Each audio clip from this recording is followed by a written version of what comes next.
ನಮಸ್ಕಾರ ರೀ ಎಲ್ಲರೂ ಹೆಂಗದರಿ ಆರಾಮದರಿ. ನಾನು ಇವತ್ತಿನ ವಿಡಿಯೋದಲ್ಲಿ ಎಲ್ಲರಿಗೂ ಇಷ್ಟವಾಗುವಂಥ ಜೋಳದ ವಡೆಯನ್ನು ಹೆಂಗೆ ಮಾಡೋದು ಅಂತೇಳಿ ತೋರಿಸ್ಬೇಕಂತ ಅಂದ್ಕೊಂಡೇನ್ರಿ. ಅಗದಿ ಕಡಿಮೆ ಟೈಮ್ನಲ್ಲಿ ಮಾಡ್ಕೋಬೋದ್ರಿ. ದಿಢೀರೇನೂ ಆಗುತ್ತೆ. ಸಾಫ್ಟಾಗಿ ಉಬ್ಬಿರುವಂಥ ವಡೆಯನ್ನು ಹೆಂಗೆ ಮಾಡ್ಕೊಳ್ಳೋದು ಅಂತ ನೋಡೋಣ್ರಿ. ಅದಕ್ಕಿಂತ ಮೊದಲು ಯಾರೆಲ್ಲ ನನ್ನ ಚಾನಲ್ನ ಸಬ್ಸ್ಕ್ರೈಬ್ ಮಾಡ್ಕೊಂಡಿಲ್ರಿ ಪ್ಲೀಸ್ ಸಬ್ಸ್ಕ್ರೈಬ್ ಮಾಡ್ಕೊಳ್ರಿ. ಹಾಗೆ ಬೆಲ್ ಐಕಾನ್ನ ಪ್ರೆಸ್ ಮಾಡಿರಿ. ಈ ವಡೆ ಅಂತೂ ಮಕ್ಕಳಿಗಂತೂ ತುಂಬಾ ಇಷ್ಟ ಆಗ್ತಾವ್ರಿ. ಅದ್ರ ಜೊತೆ ಏನೂ ಬೇಡ, ವಡೆ ಅಷ್ಟೇ ತಿಂತಾರೆ, ಅಷ್ಟು ರುಚಿಯಾಗಿರ್ತಾವೆ. ಇವಾಗ ಹೆಂಗೆ ಮಾಡೋದು ಅಂತ ನೋಡೋಣ. ಇವಾಗ ನಾನಿಲ್ಲಿ ಮಿಕ್ಸಿ ಜಾರಿಗೆ ಹಸಿಮೆಣಸಿನ್ಕಾಯನ್ನ ಹಾಕ್ಕೊಳತ್ತೀನಿ. ನೀವು ಹಿಟ್ಟನ್ನು ಎಷ್ಟು ತೊಗೋತಾರೆ ಅದರ ಕ್ವಾಂಟಿಟಿ ತೊಗೊಂಡು ಮೆಣಸಿನ್ಕಾಯಿ ತೊಗೋರಿ. ಖಾರ ಎಷ್ಟು ಬೇಕಷ್ಟು. ಇಲ್ಲಿ 10ರಿಂದ 12 ಬೆಳ್ಳುಳ್ಳಿ ಹೆಸಳನ್ನು ತೊಗೊಳತ್ತೀನಿ ರೀ. ಕೊತ್ತಂಬರಿ ಹಾಕ್ಕೊಳತ್ತೀನಿ. ಹಾಗೆ ಜೀರಿಗೆನೂ ತೊಗೋಬೇಕ್ರಿ. ಸ್ವಲ್ಪ ಎಲ್ಲವನ್ನು ನೈಸಾಗಿ ಪೇಸ್ಟ್ ಮಾಡ್ಕೋಬೇಕ್ರಿ. ಪೂರ್ತಿ ನೈಸ್ ಆಗಬೇಕ್ರಿ ಪೇಸ್ಟು. ಇವಾಗ ನಾನು ಮಿಕ್ಸಿ ಜಾರಿಗೆ ಹಾಕಿ ರುಬ್ಕೊಂಡಿದ್ದೀನಿ. ಇವಾಗ ಹಿಟ್ಟನ್ನು ತೊಗೊಳ್ಳೋಣ ಬರ್ರಿ. ನಾನು 1.5 ಬಟ್ಲಷ್ಟು ಜೋಳದ ಹಿಟ್ಟನ್ನು ತೊಗೊಳತ್ತೀನಿ. ನಿಮ್ಗೆ ಜಾಸ್ತಿ ಬೇಕಾದರೆ ಬಟ್ಲು ಸ್ವಲ್ಪ ದೊಡ್ಡ ಸೈಜಲ್ಲಿ ತೊಗೋಬೇಕು, ಕಡಿಮೆ ಬೇಕಂದರೆ ಕಡಿಮೆ ಸೈಜಲ್ಲಿ ತೊಗೋಬೇಕು. ಇವಾಗ ನಾನಿಲ್ಲಿ ಹಿಟ್ಟನ್ನು ಚಾಣಿಗೆ ಹಾಕ್ಕೊಳತ್ತೀನಿ. ಯಾಕಂದರೆ ಒಂದೊಂದು ಬೀಸುವಾಗ ಕಾಳದು ಉಳಿದಿರುತ್ತೆ, ವಡೆ ಮಾಡೋಕ್ಕೆ ಬರಲ್ಲ, ಹರಿದೋಗುತ್ತೆ. ಅದಕ್ಕೋಸ್ಕರ ಇಲ್ಲಿ ನಾನು 2 ಬಟ್ಲಷ್ಟು ಗೋಧಿ ಹಿಟ್ಟನ್ನು ತೊಗೊಳತ್ತೀನಿ. ಗೋಧಿ ಹಿಟ್ಟನ್ನು ಸಹಿತ ಚಾಣಿಸ್ಕೊಳತ್ತೀನಿ ರೀ. ಎರಡನ್ನೂ ನಮಗೆ ಚಾಣಿಸ್ಕೊಂಡು ಇಟ್ಕೋಬೇಕು. ಚಾಣಿಸ್ಕೊಂಡಾದ್ಮೇಲೆ ಇಲ್ಲಿ ನಾನು 1/2 ಬಟ್ಲಷ್ಟು ಕಡಲೆ ಹಿಟ್ಟನ್ನು ತೊಗೊಳತ್ತೀನಿ ರೀ. ಕಡಲೆ ಹಿಟ್ಟು ಸಹಿತ ಸೇಮ್ ಚಾಣಿಸ್ಕೊಳತ್ತೀನಿ.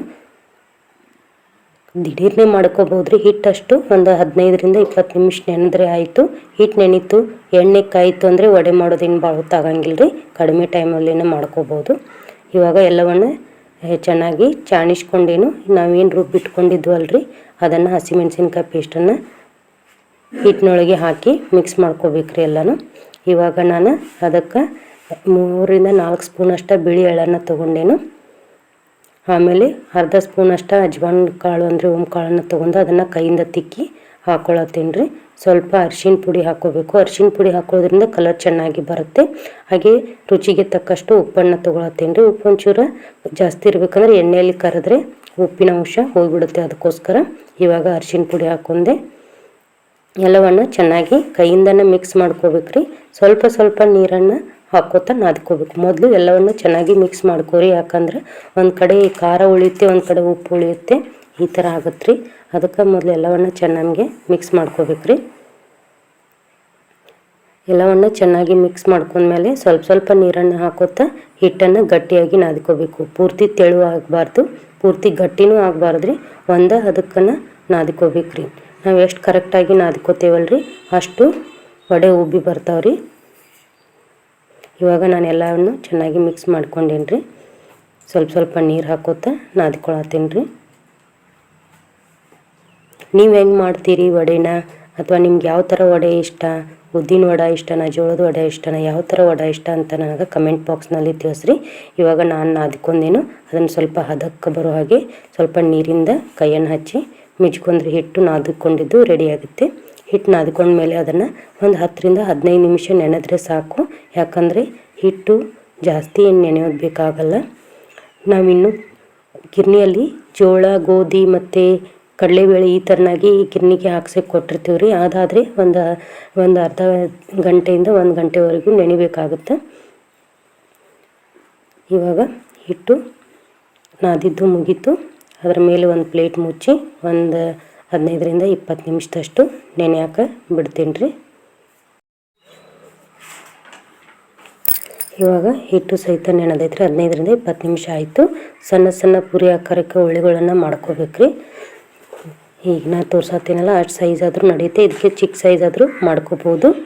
ನೋಡ್ಕೊಂಡು ನಿಮ್ಗೆ ಯಾವ ಸೈಜಿಗೆ ಬೇಕು ಆ ಸೈಜಿಗೆ ನೋಡ್ಕೊಂಡ್ರೆ ಹಿಟ್ಟನ್ನು ಉಳ್ಳಿಯಾಗಿ ಮಾಡ್ಕೋಬೇಕು. ಅಷ್ಟರಲ್ಲಿ ನಾನಿಲ್ಲಿ ಎಣ್ಣೆನೂ ಕಾಯಕ್ಕೆ ಇಟ್ಟಿದ್ದೀನಿ ರೀ. ಎಣ್ಣೆನೂ ಕಾದೈತ್ರಿ. ಇವಾಗ ಹೆಂಗೆ ತಟ್ಟೋದು ಅಂತೇಳಿ ತೋರಿಸ್ತೀನಿ. ನಾನಿಲ್ಲಿ ಪ್ಲಾಸ್ಟಿಕ್ ಕವರ್ನ ತೊಗೊಂಡೇನು. ನೀವು ನಿಮ್ಮ ಹತ್ರ ಎಣ್ಣೆ ಕವರ್ ಇದ್ರೂ ನಡೆಯುತ್ತೆ ರೀ. ಅದೇ ನಾನು ಈ ಥರ ಪ್ಲಾಸ್ಟಿಕ್ ಆಗೋದ್ರಿಂದ ಅದು ನಮಗೆ ತಟ್ಟೋಕ್ಕೆ ಈಸಿ ಆಗುತ್ತೆ ಕಾಣಿಸುತ್ತೆ ಅಂತ ಈ ಥರ ಪ್ಲಾಸ್ಟಿಕ್ ಕವರ್ನ ತೊಗೊಂಡೇನು. ಅಂದರೆ ಒಂದು ಸೈಡ್ ದಿಪ್ಪ ಒಂದು ಸೈಡು ತಿರುವ ಈ ಥರ ಆಗಿರುತ್ತೆ. ಈ ಥರ ಕವರ್ ಆದರೆ ನಮಗೆ ಈಸಿಯಾಗಿ ಕಾಣಿಸುತ್ತೆ. ಅದಕ್ಕೋಸ್ಕರ ನಾನಿಲ್ಲಿ ಒಮ್ಮೆ 3ರಿಂದ 4 ಅಂದರೆ ತಟ್ಟಿ ಇಟ್ಕೋತೀನಿ ರೀ. ಯಾಕಂದರೆ ಅದು ಎಣ್ಣೆಯಲ್ಲಿ ಕರೆಯೋಕ್ಕೆ ಈಸಿ ಆಗುತ್ತೆ. ಎಣ್ಣೆನೂ ಜಾಸ್ತಿ ಹೊತ್ತು ಆದರೆ ಸುಡಲ್ಲ. ಅದಕ್ಕೋಸ್ಕರ ಈ ಥರನಾಗಿ ಒಮ್ಮೆಲೆ ತಟ್ಟಿ ಇಟ್ಕೊಳ್ಳೋದ್ರಿಂದ ಫಾಸ್ಟಾಗಿ ವಡೆನ ಮಾಡ್ಕೋಬೋದು ರೀ. ಮತ್ತು ಒಮ್ಮೆ ಕರಿಯೋಕೆ ನಿಂತರೆ ಈಸಿಯಾಗಿ ಫಾಸ್ಟಾಗಿ ಕರಿಯೋಕ್ಕೆ ಈಸಿ ಆಗುತ್ತೆ ರೀ. ಅದಕ್ಕೋಸ್ಕರ ನಿಮಗೆ ಯಾವ ಸೈಜಿಗೆ ಬೇಕು ನೋಡಿರಿ ಆ ಸೈಜಿಗೆ ತಟ್ಕೋಬೋದು. ಕೆಲವೊಬ್ಬರು ಲಟ್ಟಣಿಗೆಯಿಂದನೂ ಲಟ್ಟಿಸ್ಕೋತಾರೆ ರೀ. ಅದಕ್ಕಿಂತ ಇದು ಫಾಸ್ಟಾಗಿ ಆಗ್ತೈತೆ ರೀ. ಅದಕ್ಕೋಸ್ಕರ ನಾನು ಇದೇ ಥರನಾಗಿ ಕೈಯಿಂದನೇ ತಟ್ಕೋತೀನಿ. ಇವಾಗ ಎಣ್ಣೆನೂ ಕಾದಿತ್ತು ರೀ. ಎಣ್ಣೆ ಕಾದ್ಮೇಲೆ ಏನು ಕಾದೈತೋ ಇಲ್ಲೋ ಅಂತ ಟೆಸ್ಟ್ ಮಾಡೋಕೆ ಸ್ವಲ್ಪ ಹಿಟ್ಟನ್ನು ಹಾಕ್ಕೊಂಡ್ರಿ. ಹಿಟ್ಟು ತೆಗೆದೆ ಅದು ಕಾದಿತ್ತು. ಇವಾಗ ಒಂದೊಂದಾಗಿ ಎಣ್ಣೆಯಲ್ಲಿ ಕರ್ಕೋತಾ ಇದ್ದೀನಿ. ಎರಡೂ ಸೈಡು ಚಂದವಾಗಿ ಕರ್ಕೋಬೇಕ್ರಿ ಅದನ್ನು. ಇವಾಗ ಸ್ಪೂನ್ನಿಂದ ಕೆಳಗಡೆ ಎಣ್ಣೆ ಮೇಲೆ ಬರೋ ಥರ ಮಾಡಿದರೆ ಬೇಗ ಎರಡು ಬದಿ ಬೇಯುತ್ತೆ, ಹಾಗೆ ವಡೆನೂ ಉಬ್ಬಿ ಬರುತ್ತೆ. ಈ ಥರನಾಗಿ ಮಾಡ್ಕೊಳ್ಳೋದ್ರಿಂದ ಗರಿ ಗರಿ ಆದ ದಿಢೀರ್ನೆ ಮಾಡ್ಕೋಬೋದಾದಂಥ ವಡೆನ ಈಸಿಯಾಗಿ ಮಾಡ್ಕೋಬೋದು. ಇವಾಗ ನೋಡ್ರಿ ಉಬ್ಬಿ ಬಂದಿದೆ. ನಾನಿಲ್ಲಿ ಎಣ್ಣೆನ ಜಾಸ್ತಿ ಹಾಕೊಂಡಿಲ್ರಿ. ಯಾಕಂದ್ರೆ ಎಣ್ಣೆ ಜಾಸ್ತಿ ಒಬ್ಬರೇ ಮಾಡೋದಾದ್ರೆ ಎಣ್ಣೆ ಜಾಸ್ತಿ ಸುಟ್ಟೋಗುತ್ತೆ. ಅದಕ್ಕೋಸ್ಕರ ನಾನು ಒಬ್ಬಳೇ ಮಾಡ್ತಿದ್ದೆ. ಇವಾಗ ಮತ್ತೊಂದನ್ನು ನಿಮಗೆ ತೋರಿಸ್ತಾ ಇದ್ದೀನಿ. ಇದೇ ಥರನಾಗಿ ನೀವು ಎಷ್ಟು ಮಾಡ್ಕೊಂಡಿದ್ರಿ ಅಷ್ಟು ವಡೆನ ಎಣ್ಣೆಯಲ್ಲಿ ಕರ್ಕೊಂಡ್ರೆ ಆಯಿತು. ವಡೆ ರುಚಿಯಾದಂಥ ವಡೆ ರೆಡಿ ಅದು. ಇದ್ರ ಜೊತೆಗೆ ಕಾಂಬಿನೇಷನ್ ಆಗಿ ಮೊಸರು, ಶೇಂಗಾ ಚಟ್ನಿ, ಗುರೆಳ್ಳು ಚಟ್ನಿ, ಎಳ್ಳು ಚಟ್ನಿ, ಯಾವ ಚಟ್ನಿ ಇದ್ರೂ ನಡೆಯುತ್ತೆ. ಹಾಗೆ ಹಸಿ ಕೊಬ್ಬರಿ ಚಟ್ನಿ ಇದ್ರಂತೂ ಇನ್ನೂ ಟೇಸ್ಟಾಗಿ ಹತ್ತುತ್ತೆ. ಆದರೆ ಸೂಪರ್ ಕಾಂಬಿನೇಷನ್ ಅಂತ ಅಂದರೆ ಅದಕ್ಕೆ ಮೊಸರು ಮತ್ತು ಶೇಂಗಾ ಚಟ್ನಿನೇ ರುಚಿಯಾಗಿರುತ್ತೆ. ಮಕ್ಕಳಂತೂ ತುಂಬ ಇಷ್ಟಪಟ್ಟು ತಿಂತಾರೆ. ಈಗ ನಾ ಮಾಡಿ ತೋರಿಸಿದ್ನಲ್ರಿ, ಈ ಥರನಾಗಿ ನೀವು ಮಕ್ಕಳಿಗೆ ಮಾಡಿ ತೋರಿಸ್ರಿ. ನಮ್ಮ ಮನೆಯಲ್ಲಿ ಪಾಂಡರ ಹಬ್ಬ ಇತ್ತು, ಅದಕ್ಕೋಸ್ಕರ ಪಾಂಡರಿಗೆ ಇದು ನೈವೇದ್ಯ ಬೇಕೇ ಬೇಕು. ಅದಕ್ಕೂ ಮಾಡ್ತಾ ಇದ್ದೆ. ಹಾಗೆ ವಿಡಿಯೋನ ಮಾಡಿಕೊಂಡು ನಿಮಗೂ ತೋರಿಸ್ಬೇಕಂತೇಳಿ ತೋರಿಸತ್ತೀನಿ ರೀ. ಎಲ್ಲವನ್ನು ಅದೇ ಥರನಾಗಿ ಎಣ್ಣೆಯಲ್ಲಿ ಕರ್ಕೋತಾ ಇದ್ದೀನಿ ರೀ. ಸಾಫ್ಟಾಗಿರುವ ಉಬ್ಬಿರುವಂಥ ವಡೆ ನಮಗೀಗ ತಿನ್ನೋಕ್ಕೆ ರೆಡಿ ಆದ್ವು ರೀ. ನೋಡಿದ್ರಲ್ಲ ಎಷ್ಟು ಕಡಿಮೆ ಟೈಮಲ್ಲಿ ಹೆಂಗೆ ಮಾಡ್ಕೊಳ್ಳೋದು ಅಂಥೇಳಿ ನಿಮ್ಗೆ ಡೀಟೇಲಾಗಿ ತೋರಿಸಿದ್ದೀನಿ. ಇದೇ ಥರನಾಗಿ ಎಲ್ಲ ವಡೆನೂ ಮಾಡ್ಕೊಳ್ರಿ. ನೋಡಿರಿ ಇವಾಗ ಸಾಫ್ಟ್ ಆದಂಥ ಗರಿ ಆದಂಥ ಉಬ್ಬಿದ ವಡೆ ರೆಡಿ ಆಯಿತು. ಇನ್ಸ್ಟೆಂಟಾಗಿ ಮಾಡ್ಕೊಂಡ್ವಿ ನಾವು. ವಿಡಿಯೋ ಇಷ್ಟ ಆಗಿದ್ರೆ ಪ್ಲೀಸ್ ರೀ ಲೈಕ್ ಮಾಡಿರಿ. ಹಾಗೆ ನಿಮ್ಮ ಫ್ರೆಂಡ್ಸ್ ಆ್ಯಂಡ್ ಫ್ಯಾಮ್ಲಿಗೆ ಶೇರ್ ಮಾಡಿರಿ. ನಿಮಗೆ ಏನು ಅನ್ನಿಸ್ತು ಅಂತ ನಿಮ್ಮ ಅಭಿಪ್ರಾಯವನ್ನು ನನಗೆ ಕಮೆಂಟ್ ಒಳಗೆ ತಿಳಿಸ್ರಿ. ನೀವು ಕಮೆಂಟ್ ಒಳಗೆ ತಿಳಿಸಿದ್ರೆ ನಿಮಗೆ ವಿಡಿಯೋ ಇಷ್ಟ ಆಯಿತು ಅಂತ ಅನ್ಕೋತೀನಿ ರೀ. ಮತ್ತೆ ಮುಂದಿನ ವಿಡಿಯೋದಲ್ಲಿ ಸಿಗ್ತೀನಿ ರೀ. ಎಲ್ಲರಿಗೂ ನಮಸ್ಕಾರ ರೀ.